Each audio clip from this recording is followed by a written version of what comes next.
Police ಇಲಾಖೆ. ಒಂದ್ ನಿಮಿಷ ವ್ಯಕ್ತಿ ಹೇಳದ ಕೇಳ್ಕೊಂಡ್ ಬನ್ನಿ. ಇನ್ನೂ ನಿಜವಾದ ಪೊಲೀಸ್ ಇಲಾಖೆ ಯಾವ ಯೂಟ್ಯೂಬ್ ಚಾನಲ್ ಅಲ್ಲಿ ರೀಲ್ ಮಾಡಿಸ್ತಾ ಇದಾರೆ, ದೇವಗಳ ಬಗ್ಗೆ ಹೇಳ್ತಾರೆ, ಇದೆಲ್ಲದನ್ನು ಹಿಡಿದು ಆ ಯೂಟ್ಯೂಬ್ ಚಾನಲ್ ದೇವದ ಅಸ್ತಿತ್ವದ ಬಗ್ಗೆ ಮಾತನಾಡೋರ ವಿರುದ್ಧ ಕೇಸ್ ಹಾಕ್ಬೇಕು. ನೋಡೋದಲ್ಲ, ಈ ವ್ಯಕ್ತಿ ಹೇಳ್ತಿರೋದೇನು, ಕಾಪಾಡುವ ಶಕ್ತಿ ಕೂಡ ಇಲ್ಲ ಮತ್ತೆ ಕಾಡುವ ಶಕ್ತಿ ಕೂಡ ಇಲ್ಲ ಅಂತ ಹೇಳ್ತಿದ್ರು ಭೂಮಿ ಮೇಲೆ. ಆಗಿದ್ಮೇಲೆ ಮೌಢ್ಯತೆನ ಹೆಚ್ಚಿಸ್ತಿದ್ದಾರೆ ಅಂತ ಕೂಡ ಹೇಳ್ತಿದ್ದಾರೆ. ಆಗಿದ್ಮೇಲೆ ಇದುವರೆಗೂ ಕರ್ನಾಟಕದಲ್ಲಿ ಯಾರ್ಯಾವ ದೇವ್ರ ಸಿನಿಮಾಗಳನ್ನ ಮಾಡಿದ್ದಾರೆ ಮತ್ತೆ ದೇವ್ರ ಸಿನಿಮಾಗಳನ್ನ ಮಾಡಿದ್ದಾರೆ.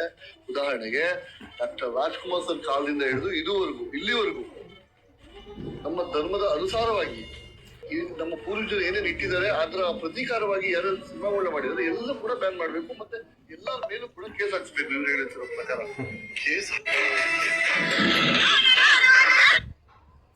ನಿಜ ನೋಡಿ,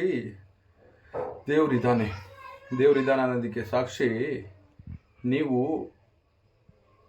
ಈ ಮೈಗೆ ಈ ನಾಲ್ಗೆ ಮೇಲೆಲ್ಲ ಕತ್ತಿ ಹಾಕ್ಕೊಂಡು ಎಳಿತಾರೆ ಅಲ್ವಾ, ಈ ಬೆನ್ನಿಗೆಲ್ಲ ಚುಚ್ಚಿಬಿಟ್ಟು ಈ ಕಾರು ಏನೇನೋ ವಸ್ತು ಒಂದು ಹೇಳ್ಕೊಂಡು ಹೋಗ್ತಾರಲ್ವ ದೇವರಿಗೆ, ಅದು ನೋಡಿದ್ದೀರಲ್ವಾ?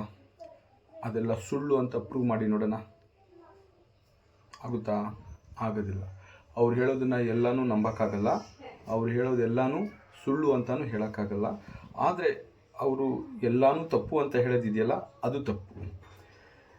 ನಾನು ಸಾಕಷ್ಟು ಸಲ ವಿಡಿಯೋದಲ್ಲಿ ನಮ್ಮ ಬಗ್ಗೆನೂ ಅವ್ರಿಗೆ ಹೇಳ್ತೀವಿ ಮಾಡ್ತೀವಿ ಅಂದಾಗ ಕರ್ಕೊಬನ್ನಿ, ಯಾವಾಗ ಬೇಕಾದ್ರೂ ಅಂದಿದ್ದೀನಿ. ಎನಿ ಟೈಮ್ ಯಾವಾಗ ಬೇಕಾದ್ರೂ ಬನ್ನಿ.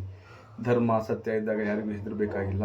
ಅಧರ್ಮ ಸುಳ್ಳು ಮಾಡುವಾಗ ಪ್ರತಿಯೊಬ್ಬರಿಗೂ ಹೆದರಬೇಕಾಗ್ತೈತೆ. ಧರ್ಮ ಇರೋನು ಯಾರೋ ಮನಸ್ಸಿಗೆ ನೋವು ಮಾಡಿಕೊಂಡು ಇವತ್ತು ವಿಡಿಯೋ ಮಾಡಿದ್ದಾನೆ, ಅವನಿಗೆ ನಾನು ಸಾಥ್ ಕೊಡ್ತೀನಿ. ಖಂಡಿತವಾಗ್ಲೂ ನಾವ್ಯಾರು ಕೋಟ್ಯಾಧೀಶ್ವರಲ್ಲ. ಒಬ್ಬ ಚಿಕ್ಕ ವಯಸ್ಸಿಂದ ದೊಡ್ಡವನಾಗೋರ್ಗು ಓದೋದೇ ತಾನು ನೌಕರಿ ತೊಗೋಬೇಕಂತ. ನೌಕರಿ ತೊಗೊಂಡ್ಮೇಲೆ ಸರ್ಕಾರದ ಸಂಬಳ ಇಲ್ಲದೆ ಅಥವಾ ಯಾವುದೋ ಒಂದು ಕಂಪ್ನಿ ಸಂಬಳ ಇಲ್ಲದೆ ಜನರಿಗೆ ಫ್ರೀಯಾಗಿ ಸೇವೆ ಮಾಡಿಬಿಡ್ತಾರ? ಮಾಡಲ್ಲ. ಅವನು ಒಳ್ಳೆ ಕೆಲಸಗಳು ಗುರುತಿಸ್ತವೆ, ಕೆಟ್ಟ ಕೆಲಸ ಅದನ್ನು ಮತ್ತೆ ತಪ್ಪು ದಾರಿಗೆ ಹೋಗ್ತಾನೆ. ಹಾಗೆ ಇಲ್ಲಿ ದೈವ ಕೆಲಸ ಮಾಡಿ ಜನರಿಗೆ ಒಳಿತು ಮಾಡಿದವರು ಉನ್ನತ ಮಟ್ಟದಲ್ಲಿರ್ತಾರೆ. ದೇವ್ರ ಹೆಸರು ಹೇಳ್ಕೊಂಡು ಮೋಸ ಮಾಡಿದವನು ನಿಮ್ಮಂಥವ್ರ ಕೈ ಸಿಕ್ಕಾಕೊಂಡು ನರಳ್ತಾನೆ. ಆದರೆ ಎಲ್ಲರೂ ಒಂದೇ ಲೆಕ್ಕದಲ್ಲಿ ನೀವು ನೋಡೋದು ತಪ್ಪು ಅಂತ ನಮ್ಮ ಅಭಿಪ್ರಾಯ. ಆದರೆ ಸತ್ಯ ಧರ್ಮ ನ್ಯಾಯ ನೀತಿ ಒಬ್ರಿಗೆ ಮೋಸ ವಂಚನೆ ಮಾಡದೇ ಇರುವಂಥ ಇತಿಹಾಸಗಳು ಇದ್ದಾವೆ, ಮೋಸ ಮಾಡಿರೋ ಇತಿಹಾಸನೂ ಇದ್ದಾವೆ.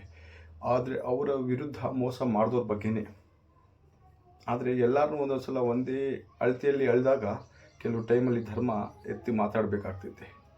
ಅದಕ್ಕೆ ನಾನು ಅವ್ರ ಪರವಾಗಿ ನಿಲ್ತೀನಿ. ದೈವ ಇದೆ, ದೈವ ಇಲ್ಲದೆ ಇಲ್ಲಿ ಅವರು ಮಾತಾಡಿರಲ್ಲ, ಇವರು ಮಾತಾಡಿರಲ್ಲ. ದೈವ ಆಜ್ಞೆ ಇಲ್ಲದೆ ಒಂದು ಹುಲ್ಲು ಕಡ್ಡಿನೂ ಅಲ್ಲಾಡಲ್ಲ. ಅದೇ ಸತ್ಯ. ಒಳ್ಳೆಯದಾಗಲಿ ಎಲ್ರಿಗೂ.